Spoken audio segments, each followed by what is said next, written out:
Good morning everyone. सभी online students को भी गुड मॉर्निंग।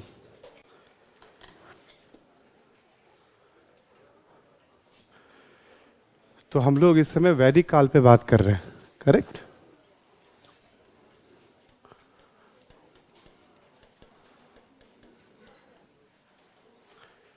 वैदिक काल क्यों कहते हैं, कल आपको एक्सप्लेन कर दिया गया था। वैदिक साहित्य के कारण कहते हैं। टाइम पीरियड क्या है इसका?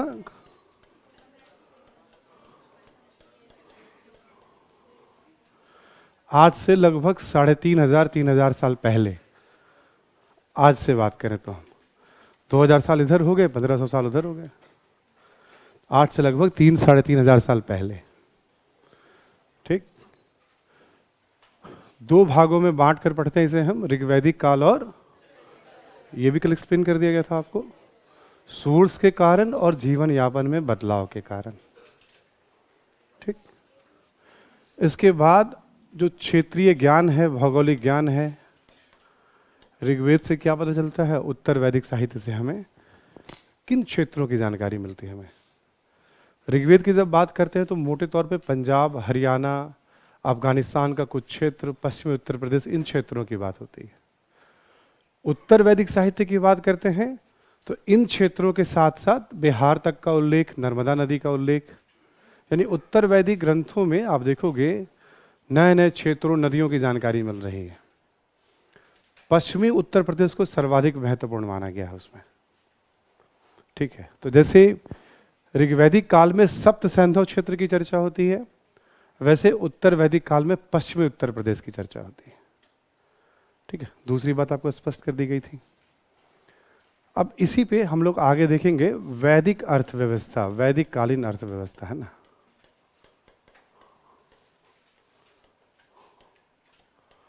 वैदिक कालीन अर्थव्यवस्था, ठीक है। और इसमें हम पहला पढ़ेंगे ऋग्वैदिक कालीन।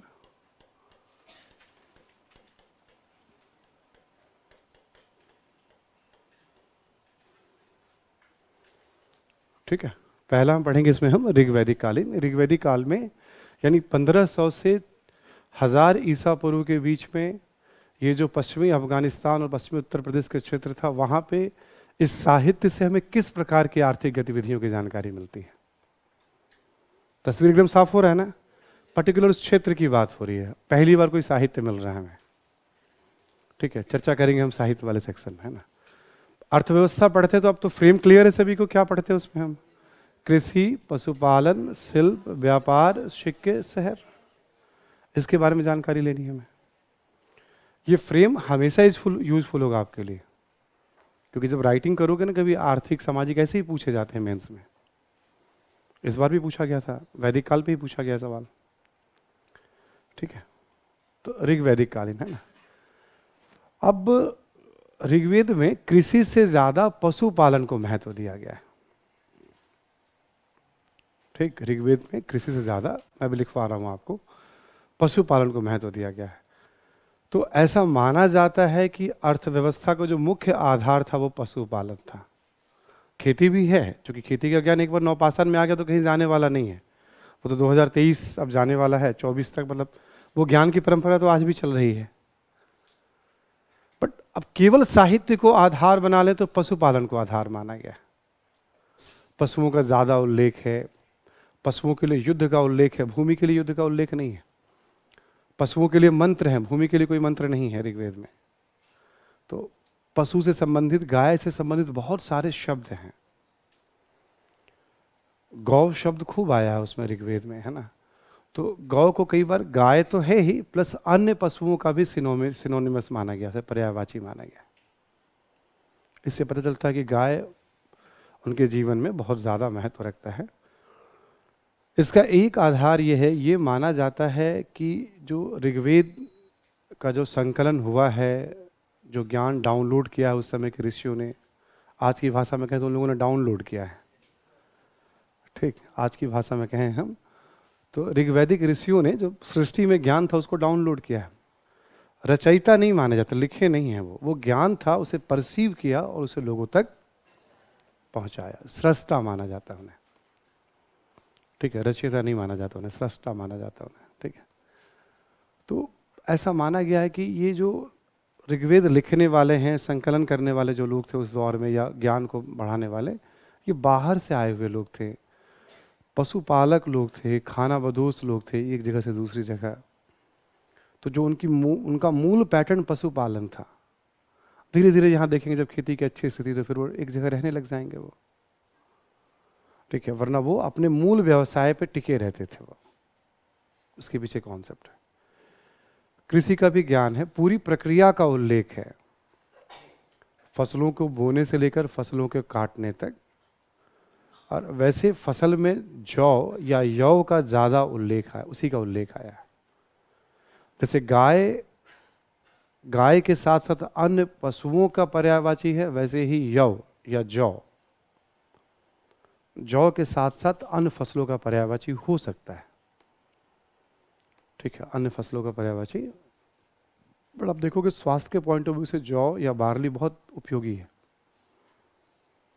ठीक है, स्वास्थ्य के पॉइंट ऑफ व्यू से जैसे गाय को इतना महत्व दिया जा रहा है, इसलिए नहीं कोई आस्था, क्योंकि अनुभव के साथ लोगों ने समझा होगा कि जो गाय का दूध है कितना उपयोगी। देखो, उस दौर में पशुपालन के दो ही मकसद हैं एकदम, एक तरफ मांसाहार है और एक तरफ, ये दो प्राइम मकसद हैं उनके भोजन। किताब में देखोगे लिखा था चलता फिरता खाद्य भंडार होते थे पशु। ठीक है, जहाँ जा रहे हैं संख्या बढ़ रही है, आगे के लिए आप सुरक्षित महसूस कर रहे हैं। ठीक है, कुछ पालतू पशु ऐसे होते हैं जो रक्षा, जैसे कुत्ता वगैरह, वो रक्षा के भी काम आते हैं, अलर्ट करने के भी काम आते हैं ना। ठीक है, रखवाली करने के भी काम आते हैं। तो पशुपालन, तो कृषि का भी महत्व है, पूरी प्रक्रिया का उल्लेख है। शिल्प नाम मात्र के उल्लेख मिलेंगे आपको, बर्तन के, तांबे के शिल्पकार मिलेंगे आपको, रथकार, बुनकर, चर्मकार, इन सब कुछ शिल्पों का उल्लेख मिलेगा। सिक्कों के कोई साक्ष्य नहीं है। कुछ शब्द आते हैं जिन्हें बाद में सिक्कों का पर्यायवाची बाद में माना जाता है, बट उस दौर में से कोई सिक्के हैं नहीं। निष्क है, शतमन है, ये सब वर्ड्स यूज किए गए हैं। और व्यापार वगैरह के कोई साक्ष्य ऐसे नहीं मिलते हैं। ठीक है, शहरों के भी कोई प्रमाण। तो ऋग्वैदिक कालीन अर्थव्यवस्था कुछ ऐसी है जो हम लिख लेंगे 5-7 पॉइंट्स में भी। उत्तर वैदिक साहित्य को जब देखेंगे हम, तो पशुपालन से ज्यादा कृषि का उल्लेख है। तो ये माना जाता है कृषि अर्थव्यवस्था का मुख्य आधार रहा होगा। फसल खराब न हो जाए इसकी खूब चिंता है, ओलावृष्टि के कारण या टिड्डियों के कारण, ये सब उल्लेख मिलता है। ऋग्वेद में ऐसा कोई उल्लेख नहीं मिलता है। ठीक है, तो ये बता रहा है कि भाई अब जीवन में तो ऐसे बदलाव के कारण क्या हो सकते हैं कि भाई खेती का तो ज्ञान था, लोग रहने लग गए होंगे। और एक ये माना जाता है कि जो गंगा यमुना का जो क्षेत्र है, पश्चिमी उत्तर प्रदेश या प्रयागराज तक का ये पूरा क्षेत्र जो है, ये काफ़ी उपजाऊ क्षेत्र है। घने जंगल रहे होंगे, आग के उपयोग से जंगलों की सफाई की गई, लोहे का ज्ञान इस समय है, तो लोहे के ज्ञान से गहरे जो जड़ें होती हैं पेड़ों की, उसको भी आप हटा सकते हैं, या मिट्टी को आप बहुत गहराई तक जाके पलट सकते हैं, जिसे हम गहन जुताई कहते हैं। ठीक है, जब जितना ज़्यादा आप देखोगे डेप्थ में जाओगे, मिट्टी को पलटोगे, उर्वरता की उतनी संभावना, मतलब तो लोहे के फाल, ट्रैक्टर वगैरह में देखोगे बहुत लंबे लंबे फाल होते हैं, अलग अलग साइज के फाल होते हैं। खेती को यदि कभी आपने ऑब्जर्व किया हो तो, है ना, देखा हो तो, डिपेंड करता है कब कैसी खेती करनी है, कितनी बार में। किसानों को ज्ञान होता है इस बात का, समझ होती है उन्हें। ठीक है, कब क्या करना है क्या नहीं करना है ना। तो अग्नि के कारण, उर्वर मिट्टी के कारण, लोहे के कारण निश्चित तौर पे जीवन में बदलाव आना शुरू हुआ। पशुपालन है, क्योंकि जब आज भी कृषि के साथ पशुपालन सहयोगी भूमिका निभाता है। आज भी बहुत सारे लोगों का पशुपालन मेन व्यवसाय है। ठीक है, आज देखोगे आप, कोई मछली पालन करता है, कोई मुर्गी पालन करता है ना, कोई मधुमक्खी पालन करता है। कहने का मतलब आज तो मेन कारोबार हो जाता है अब तो ये। और कोई किसान ऐसा नहीं मिलेगा जो भूमि पे निर्भर हो और उसके पास पशु ना हो। हालांकि वो दौर भी धीरे धीरे आ रहा है जब खेती तो करते हैं बट पशु नहीं रखते हैं लोग अब। जहाँ जहाँ शहरों का प्रभाव बढ़ता जा रहा है। ठीक है, तो पशुपालन तो रहना ही रहना है। शिल्पों में कुछ संख्या बढ़ जाएगी, कुछ शिल्पों की संख्या बढ़ जाएगी। जैसे इसी दौर में पीजीडब्ल्यू बर्तन मिलेंगे आपको, लोहे पे काम करने वाले। पुराने शिल्प चलते रहते हैं, नए जुड़ जाते हैं। सिक्कों के साक्ष्य अभी भी नहीं मिलेंगे। आसपास के क्षेत्रों में व्यापार के प्रमाण मिलेंगे। ठीक है, आंतरिक व्यापार, सीमित व्यापार के साक्ष्य मिलेंगे। शहरों के साक्ष्य नहीं मिलेंगे, बट हाँ, शहरीकरण की तरफ प्रक्रिया में समाज बढ़ रहा है। तो यह है आपका वैदिक कालीन अर्थव्यवस्था। दोनों को मिला देंगे तो वैदिक काल हो गया। ऋग्वेद में क्या था, उत्तर वैदिक काल में क्या चेंज आया। आपने बताया था ना, दोनों में जीवन यापन में थोड़ा थोड़ा अंतर आएगा, इसलिए अलग अलग इसे पढ़ते हैं। क्लियर सभी को? लिखिए आप जरा एक बार। ऋग्वैदिक कालीन, पहला पॉइंट लिखें आप कि ऋग्वैदिक साहित्य में ऋग्वैदिक साहित्य में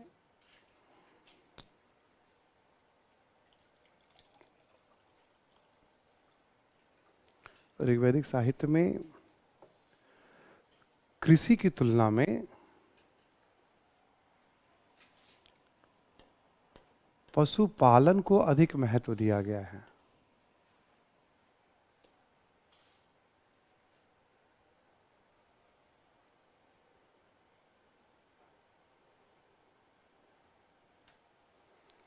ठीक है, महत्व दिया गया। लेकिन पशुपालन, पशु के संदर्भ में गाय का सर्वाधिक उल्लेख है।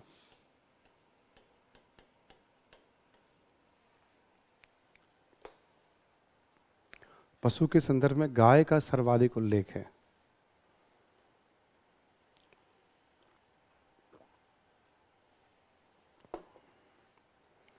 देखिए, पशुओं की रक्षा के लिए मंत्र,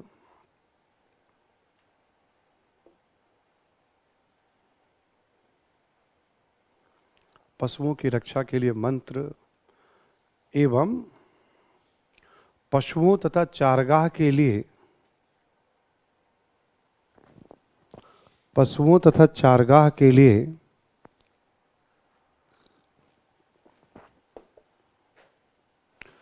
लड़ाई का भी उल्लेख मिलता है। युद्ध का भी उल्लेख मिलता है, लड़ाई का भी उल्लेख मिलता है।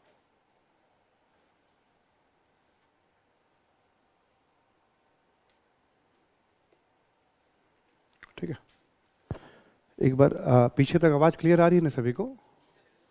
ठीक है, सुदेश तुम बताना फिर से एक बार, माइक की आवाज बढ़ा तो ली हमने थोड़ी सी अपनी तरफ से, है ना? ठीक है, चारगाह का भी मतलब लड़ाई को लेकर के उल्लेख मिलता है ना? अगला पॉइंट लिखें आप, जीवन के अलग अलग क्षेत्रों,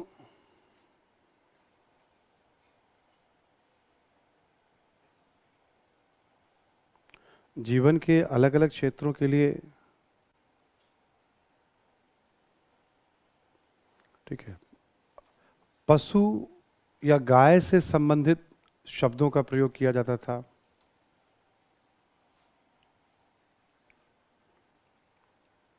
पशु या गाय से संबंधित शब्दों का प्रयोग किया जाता था, जैसे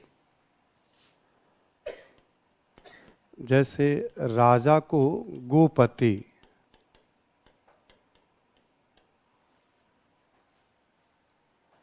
ठीक है, राजा को गोपति, युद्ध के लिए गोशु, गवेशु इत्यादि, गोशु गवेशु इत्यादि, समय के लिए गोधुली,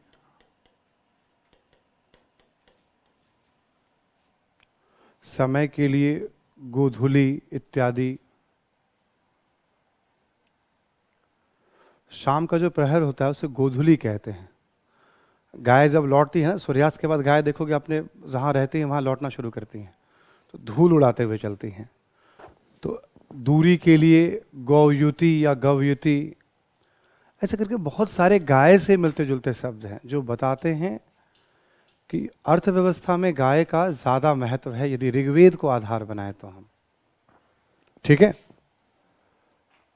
अगला पॉइंट लिखें आप। अच्छा देखो, ऐसे ना कुछ कुछ शब्द आएंगे, टर्म आएंगे, वो हमें ध्यान रखना है। देखते देखते 25-50 शब्द हो जाएंगे पूरे पढ़ते पढ़ते हम लोग, क्योंकि आधार तो वेद है। वेद में वैदिक जो संस्कृत है उस शब्द क्या यूज किया गया वैसे किताबों में मिलते हैं। तो लोकप्रिय लोकप्रिय ऐसे 25-50 शब्द आ जाएंगे पढ़ते पढ़ते, पूरा कंप्लीट होते सारे सेक्शन को पढ़ोगे तो आप। तो वो हमें ध्यान रखना होता है इसमें ना, प्रारंभिक परीक्षा में आ सकते हो। नेक्स्ट लिखो आप। पशुपालन के साथ साथ कृषि का भी उल्लेख मिलता है।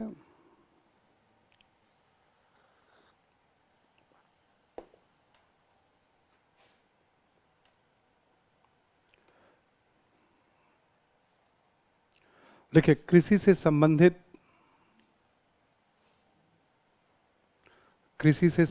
प्रक्रियाओं की जानकारी भी मिलती है।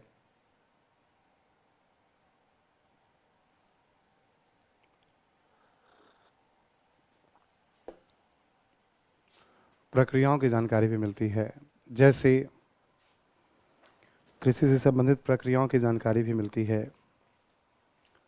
लिखें आप, जैसे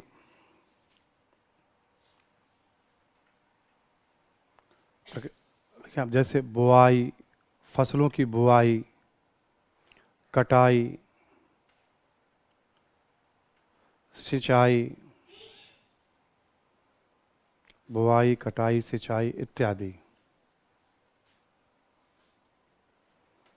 ठीक है, कृषि से संबंधित प्रक्रियाओं की जानकारी मिलती है ना।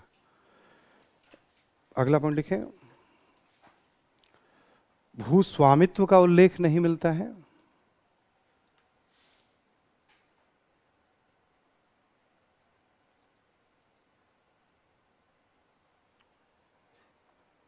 भूस्वामित्व का उल्लेख नहीं मिलता है, ना ही भूमिदान का।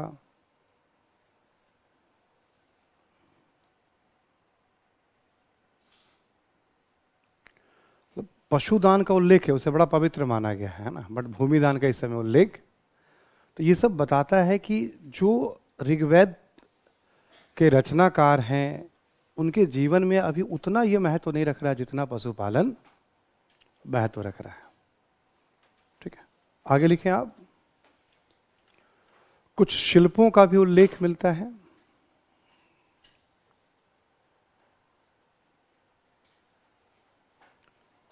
जैसे कुम्हार, मतलब बर्तन बनाने वाले, है ना, रथकार, बुनकर,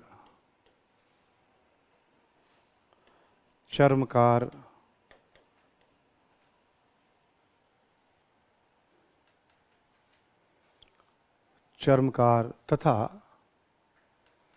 तांबे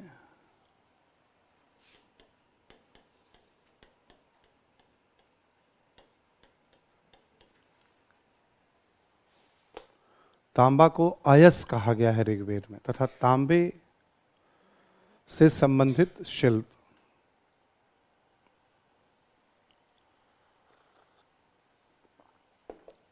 कोई धातु है तो उसका कोई बर्तन बन सकता है, कोई उपकरण बन सकता है। ठीक है, इसी तरह के उपयोग होते हैं ना, तांबे से संबंधित शिल्प। कुछ शिल्पों का उल्लेख मिलता है, ये सब उल्लेख मिलता है ऋग्वेद में। ठीक है, नेक्स्ट पॉइंट लिखें आप। देखें, सिक्के, व्यापार एवं शहरों का उल्लेख नहीं मिलता है। शहरों के साक्ष्य नहीं मिलते हैं।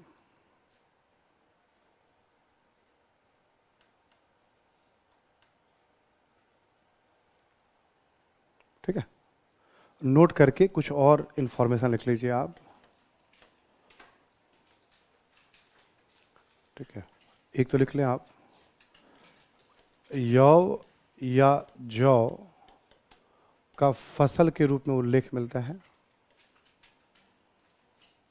यौ या जौ का फसल के रूप में उल्लेख मिलता है।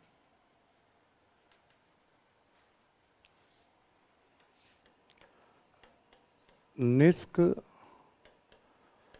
शतमान आभूषण के रूप में उल्लेख मिलता है। निष्क शतमान आभूषण के रूप में। ये शब्द आगे चल करके ना सिक्कों के रूप में भी इनका नाम आता है प्राचीन भारतीय साहित्य में, बट ऋग्वेद में आया है आभूषण के रूप में। ठीक है, एक और लिख लें आप। अधिशेष उत्पादन नहीं होता था,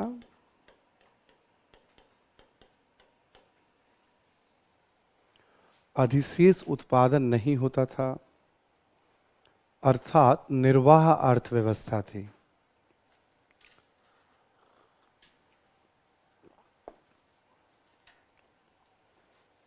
ठीक है, अधिशेष उत्पादन नहीं होता था अर्थात निर्वाह सस्टेन कर उतना ही था जिससे जरूरतें पूरी हो पाए।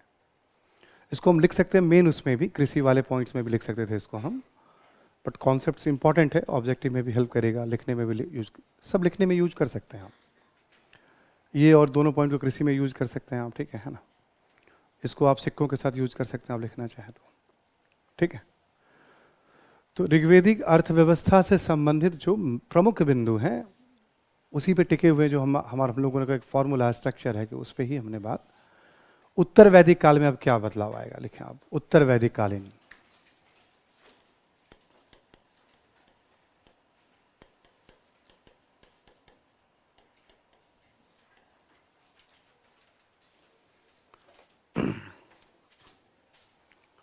अर्थव्यवस्था चल रहा है हमारा उत्तर वैदिक कालीन। अब लिखें पहला पॉइंट, उत्तर वैदिक साहित्य में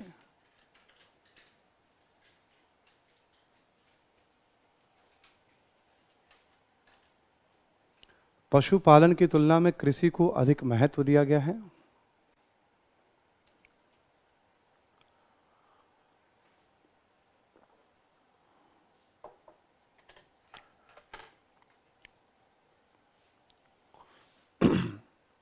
उत्तर वैदिक साहित्य में पशुपालन की तुलना में कृषि को अधिक महत्व दिया गया है। हालांकि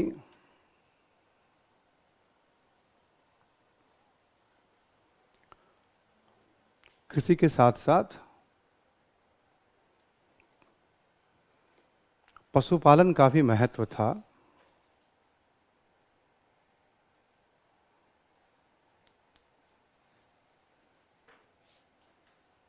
कृषि के साथ साथ पशुपालन का भी महत्व था। आगे लिखें आप। कृषि के संदर्भ में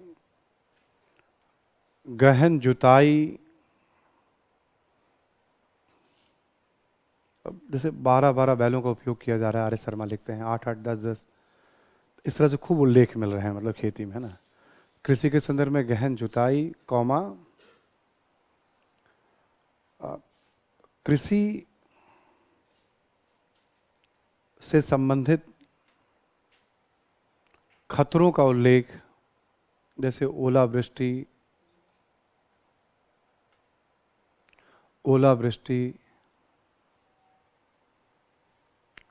टिड्डियों के हमले,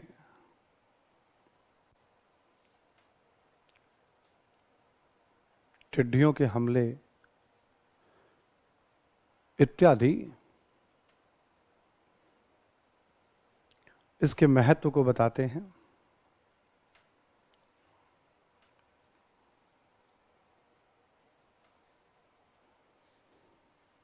ठीक है, आगे लिखें। जौ के साथ साथ अन्य फसलों का भी उल्लेख, जौ के साथ साथ अन्य फसलों का भी उल्लेख,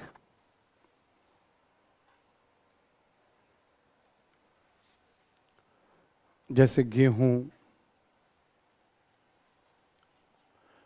को गोधूम कहा गया है उत्तर वैदिक साहित्य में, है ना। गेहूं, है ना, गोधूम, चावल को सली और भी तंदुला, बहुत सारे नाम से जाना गया है। गेहूं, चावल, गन्ना, गन्ना इत्यादि, दलहन तिलहन सबका उल्लेख मिलता है। चावल को सली, गेहूं को गोधिम, ठीक है, ऐसे नाम वगैरह दिए गए हैं। गन्ना का भी उल्लेख मिल रहा है पहली बार, ठीक है, फर्स्ट टाइम गन्ना का भी उल्लेख मिल रहा है ना। तो हम देखते हैं कृषि शब्द ज़्यादा आया है, अलग अलग फसलों का उल्लेख मिलता है, फसलों के संबंध में चिंताएं व्यक्त की जा रही हैं उस समय के विद्वानों के द्वारा कि भाई सब खतरे हैं, बचाना होगा हमें, है ना, और नाम वगैरह भी दिए जा रहे हैं। अगला पॉइंट देखो, हालांकि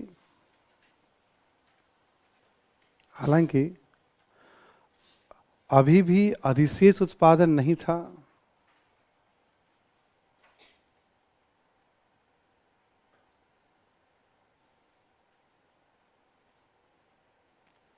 अधिशेष उत्पादन नहीं था,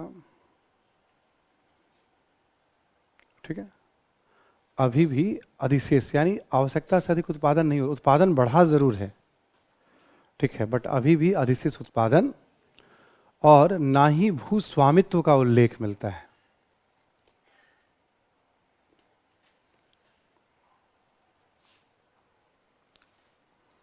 ना ही भू स्वामित्व का उल्लेख मिलता है।